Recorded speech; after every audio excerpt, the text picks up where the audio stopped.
Pinaganapan nga pala ito nung huling bakasyon ng Daddy Yo at nagkayayaan nga kami dyan pumunta ng Walter Mart dahil dito naisipan ng Daddy Yo na bumili ng bagong eyeglasses niya. At ayan nga ang aming mga bulilit sa sobrang saya dahil nakapasyal na naman sila. Kitang-kita nga yung saya nila dyan dahil may papadyak-padyak pa at pasayo-sayo pa sila. Anyways mga mare, dito nga pala sa EO bibili ng kanya salamin si Daddy Yo. At habang pumipili nga ng frame ay may nasipat naman itong mga bulilit. Sayo na nga at nagtatakbo na sila papuntang playground. Pero di ko rin sila pinaglaro dahil kaka-playground lang nila kahapon. Kaya naman nilibangin muna namin si Kate dahil nag-iiyak na naman siya.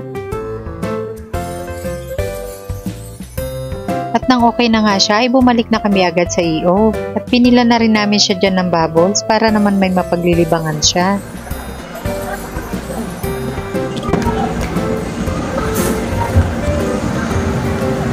At ayan nga si Kuya na nakipaglaro na kay Ading. Ang sarap nga nilang pagmasdan dyan dahil di sila nag-aaway. Si Kuya kasi talagang mabait at pasensyoso sa Ading niya.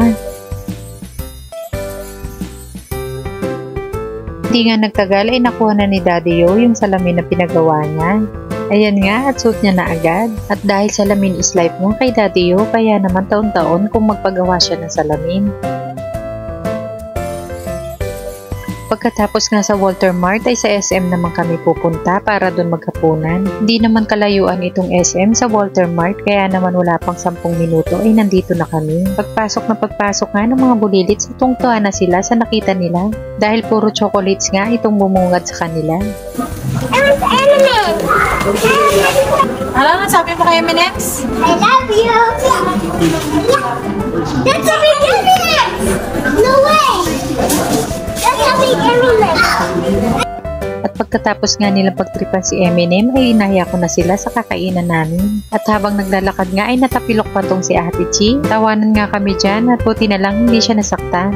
Dito na nga pala kami kakain sa Greenwich kaya naman dito na rin namin hihintayin si Daddy Yo.